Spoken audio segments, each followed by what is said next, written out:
Good morning, Tom Probasco. Good morning, Frank Watson. Actually, it's afternoon, isn't it? Well, Um, well, close. yes, it has crossed into that point. Yes, I guess it's almost one. So, yeah, we have to say afternoon. We have traversed the Rubicon.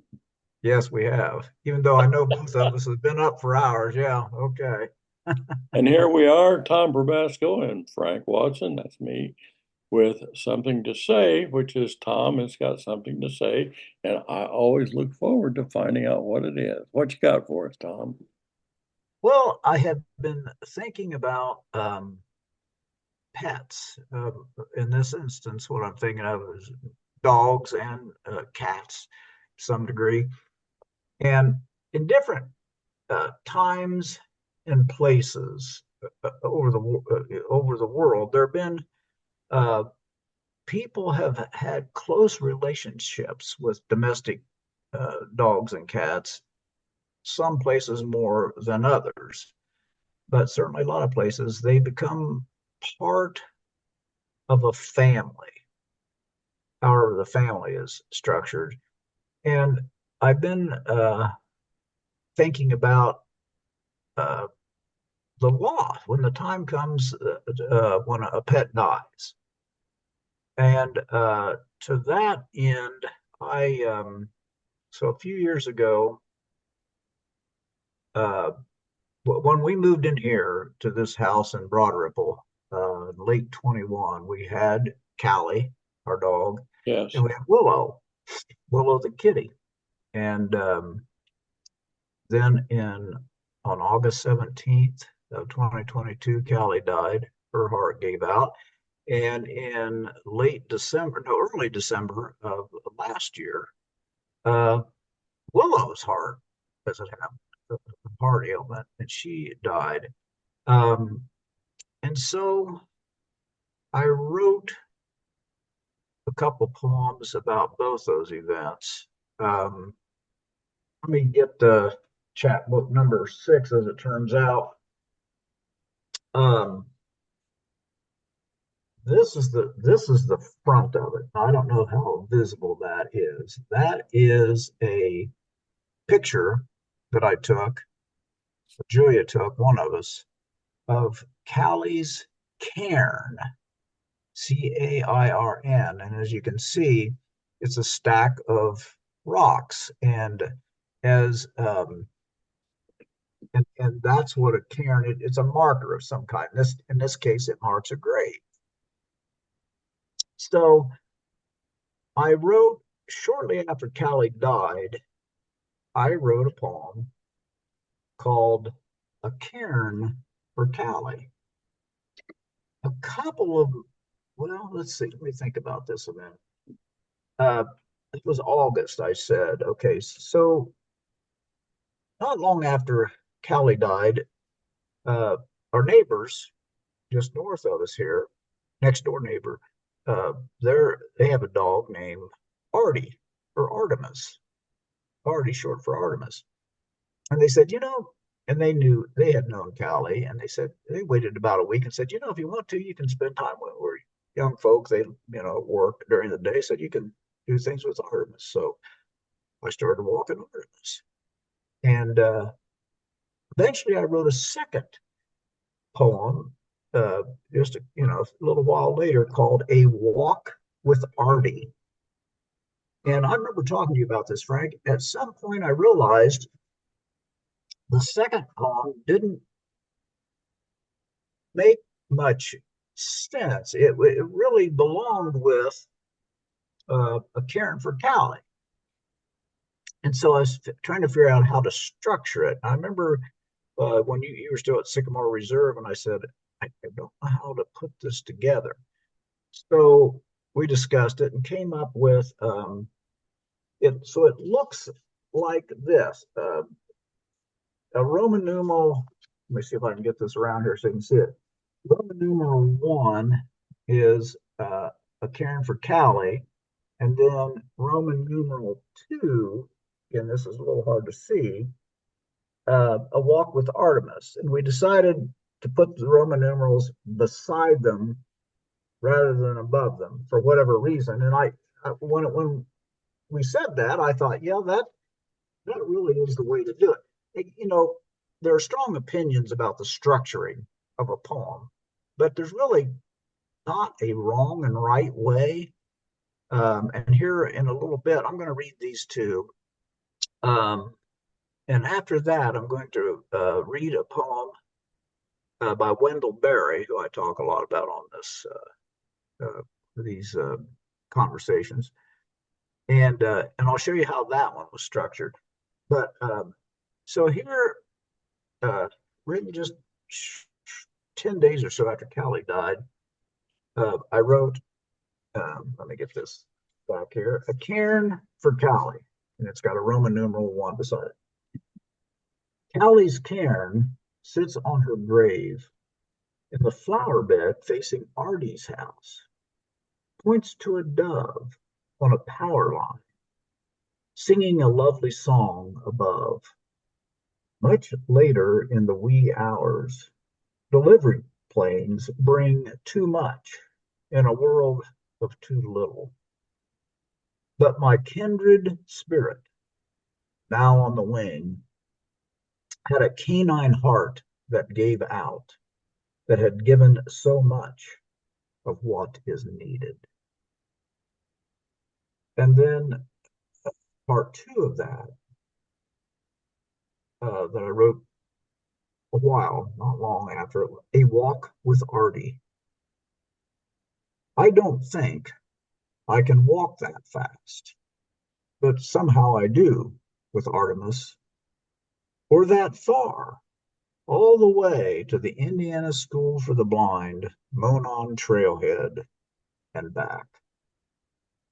I imagine and remember younger versions of Callie and myself as Artie lunges toward a squirrel and I hang on. So, oh, and I started to say, when I showed you the picture, uh, in the picture that either I or Julie, I can't remember which one took. You can see on the very top of the cairn is a small stone, and you can't tell, but it's in the shape of a heart. Ah, Uh, and to that end, too, I got permission from your friend and mine, Chris Webb, singer songwriter extraordinaire, uh, because that heart connection. He wrote a song called "Song in My Heart," and I put what is essentially the first stanza, I guess you could say, on here, and I'm going to read it. Now, this is a song, but a lot of Chris's songs, Chris Webb, son of Pat Webb's songs, are standalone poems. yeah. Uh, and it goes like this: If I lose faith, if I get feeble, if I am lost in a crowd of evil, if I am swallowed by the followers I'm followed by, if the killers of earth ever try to drown me, or start or start a campaign to build a wall around me, or if the truest thing about me flows out of range, the song in my heart will never change. Chris Webb, song in my heart. He is such a good writer. Yeah, he truly is. Um, he truly is. So anyway, that was why I thought of this particular piece of his, and then the picture of the Karen with the heart on top. Anyway, it's all connected, at least in my mind. One more in this chapbook number 6, as I had to jump to, Willow's Bell. This is one I wrote not too long after Willow died in December of last year. Willow's Bell.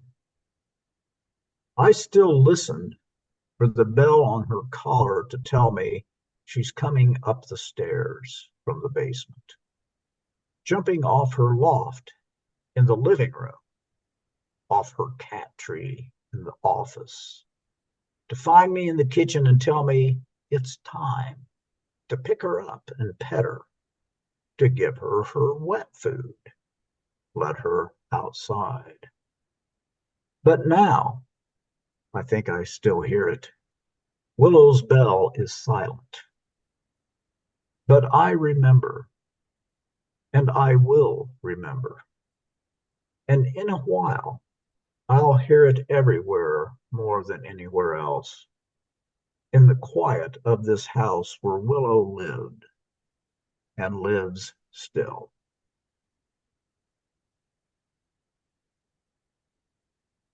So, cats and dogs.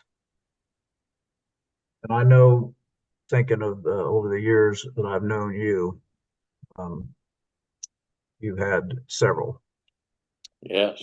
Uh, Bonnie, I think of when I come Crazy to visit Bonnie. you. Yeah, good old Bonnie. Well, Wendell Berry wrote in a poem, wrote a book of, he wrote several volumes. This is called Leavings by Wendell Berry. Um, this is another, well, and talking about the structure.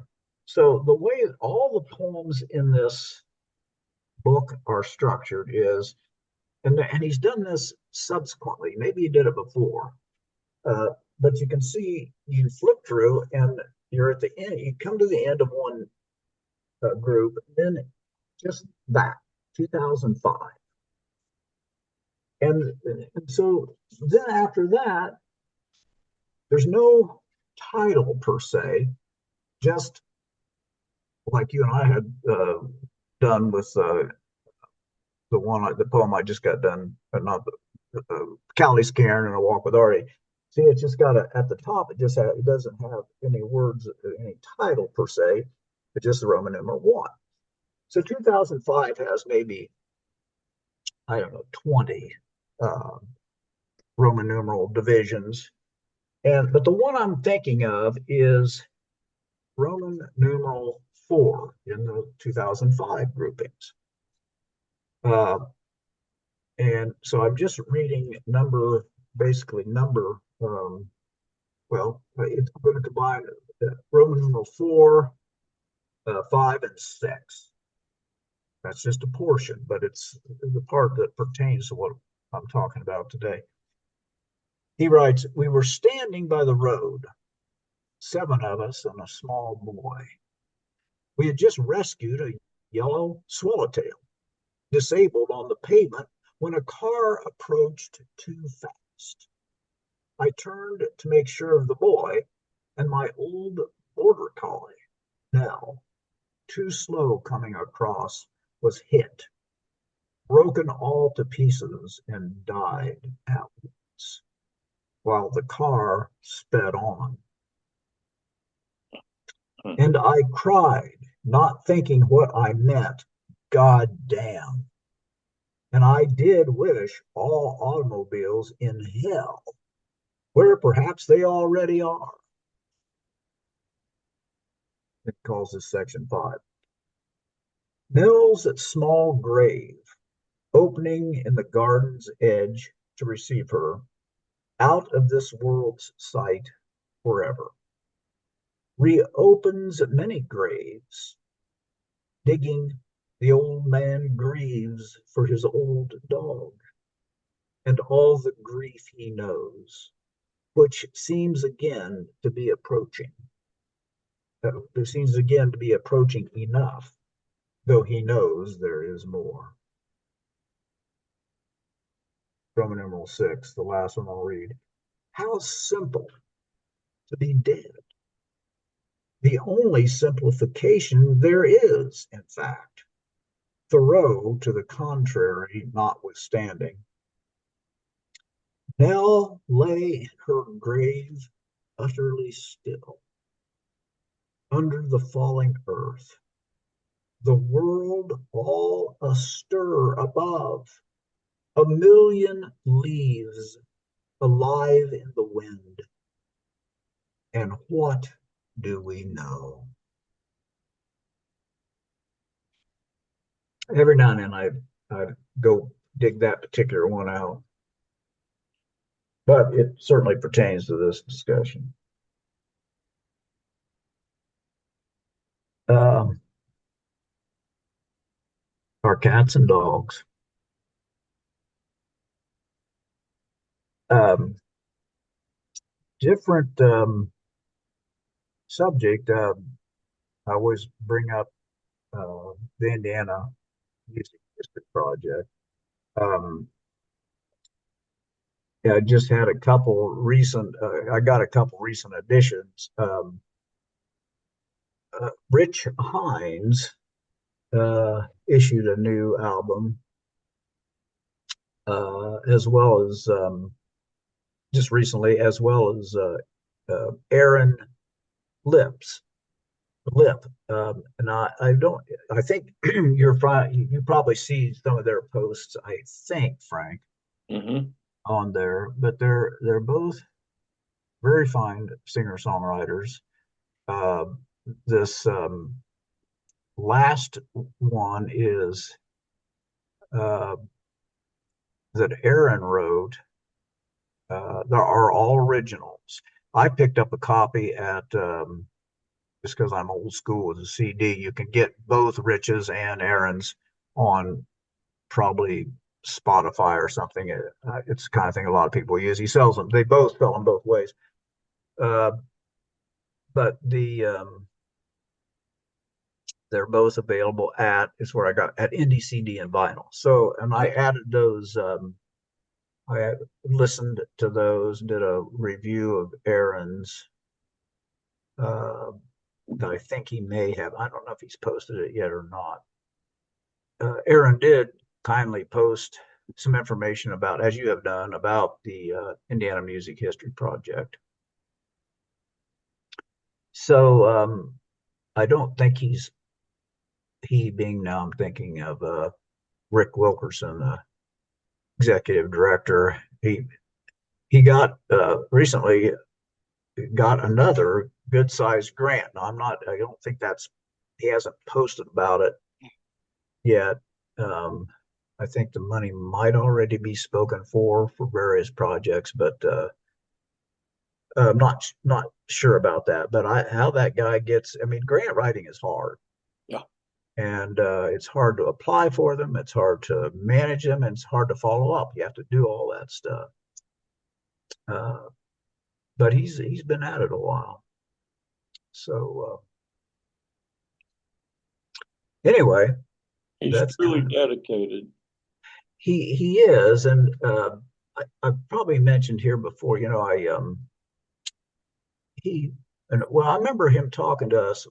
It was either last year or the year before last, Frank. I can't remember now. When you and I met him Yeah, down in the gallery, and he was talking about it, and I is during that time or another time, he said he started it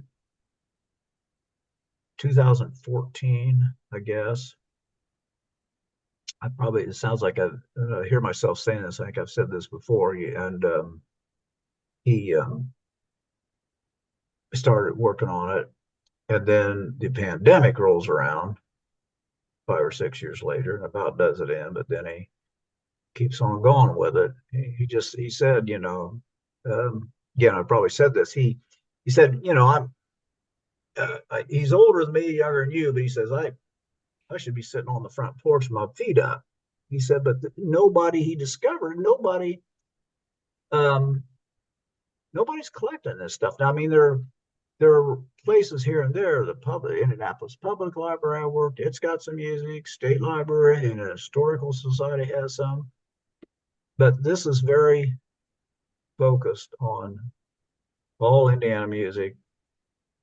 That's the geographic boundary, and over time, from the beginning, wherever that is, to now, all genres. So it's quite an endeavor, but huge. yeah, oh yeah, it's a. Uh, I keep I keep thinking we need to get. Well, I was looking at a more. I work. I carry the cards that Rick that little, there's like business size cards, but they're just basically something to hand out to people that they can go look up, look at the sites on there and read more about it. I keep trying to get people to sign up, let me sign them up, get an email from them and sign them up uh, to be in the newsletter, to be receive the newsletter, which, people let me do that. There's not a bunch of, you're not going to get inundated with emails from him. It just Right. very occasionally, just updates. But I keep working to do that. It's awareness uh, that is needed and volunteers. Right. Greg Ziesmer, you saw that, I think, on Yeah. Facebook very recently. Uh, I didn't, Rick reminds me of you and all the people, the people that he knows. Now, in Rick's case, he had, um, well, I was aware of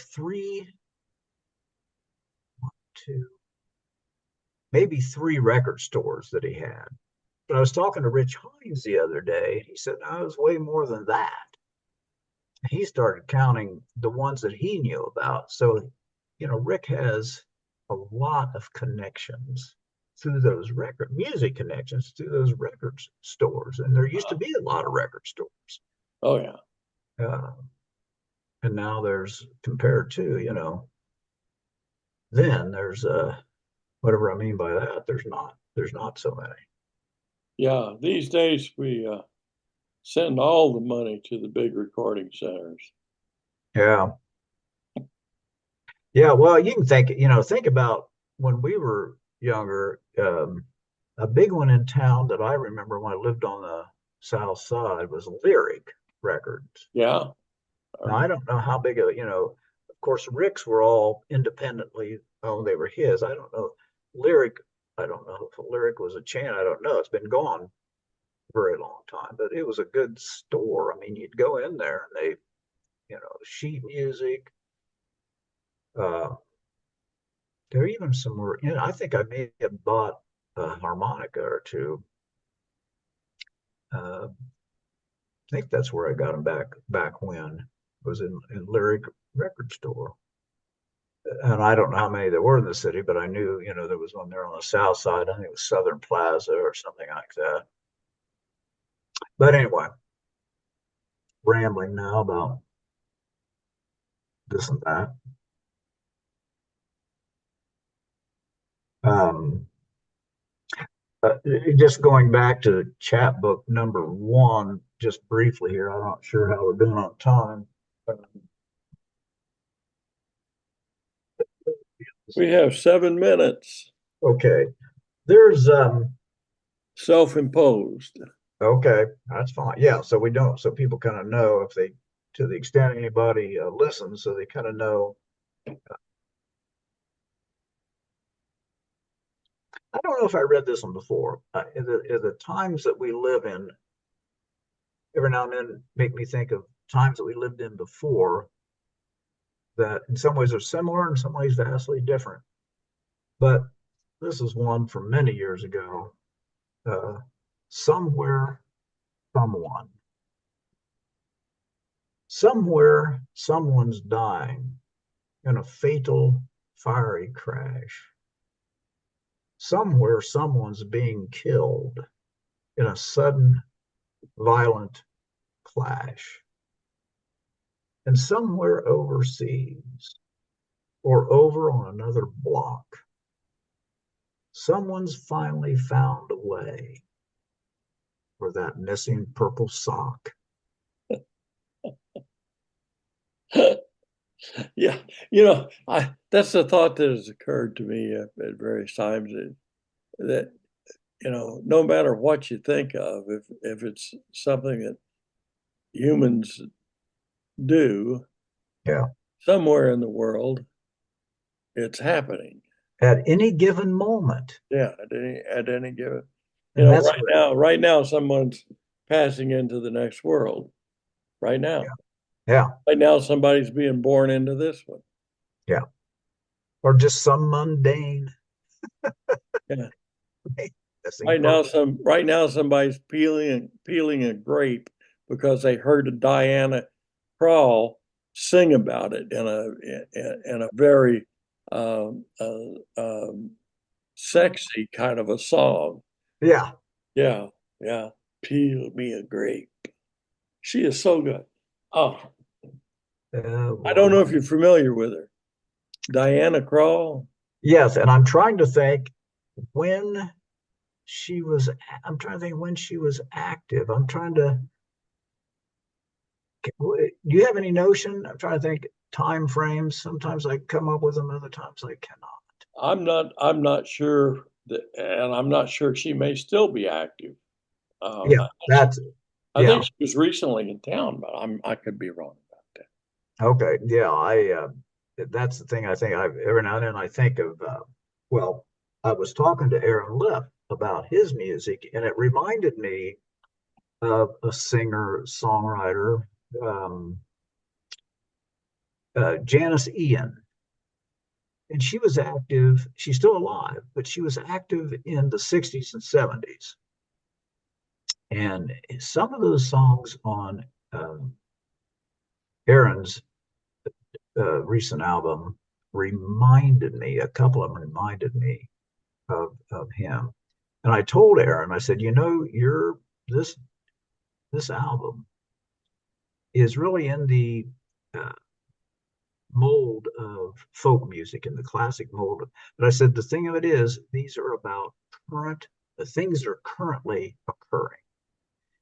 But I said so. We look back at Pete Seeger songs he wrote, Yeah, and there they are. But when they were written, when I was young, very young, when they were written, they were about things that were happening then, right. which by now decades Yeah. ago. But that's Aaron's album really put me in mind of that idea. Plus, then Janice Ian. But I first heard Janice Ian. I learned the truth at 17 that love was made for beauty queens, and this was on a show, the Mike Douglas show. So Mike Douglas was just this guy in a suit. You wouldn't. We had variety shows back then, Right. and he would, but he would have Janice Ian, um, Richard Pryor. The first time I ever saw Richard Pryor was on the Mike Douglas show. This was early days. And I remember that routine he did. I was laughing so hard I could hardly breathe by the time he got done with it. First time I'd ever encountered. He was a funny man. Oh my God. And he was hilarious in that, early days of that, but he later then would address serious issues. I mean, he was, Well, he would seriously address serious issues later on. yeah, this one I just remember the humor of it, just his facial expressions. He could make it was, God, he was funny. But anyway, well, is that it for this session of We have 1 minute and 33 seconds to kill here. okay. All right. I, Well, I suggest we not kill it, but just kind of let it lay down to sleep until the next time. yeah, that's Uh, fine. Yeah, I it's a little hard, not used to doing these things a lot, but so I usually run out of time. So I try to get some things prepared, and I kind of write, have in my own head what I'm going to say about it. And then, like I realized initially, is I've just thought of some things I'm not going to shoehorn them in there now, but I would I would have in mind things to say that I didn't quite get all out there, but let's let's close by saying, folks, uh, our credentials consist of ownership of a Zoom account on my part and having written poetry by Tom. And we do this because we enjoy it, and it's a way to kind of keep a record of conversations and share them with interested people. And really, you could probably be doing this too, and it might be a good thing to do. So if you write poetry or songs or have a Zoom account, uh, you might want to record a little bit and put it on YouTube, and from YouTube, the world. Preserved for posterity.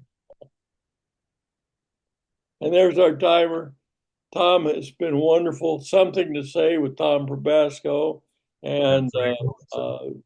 somewhat technical support and repartee by Frank Watson.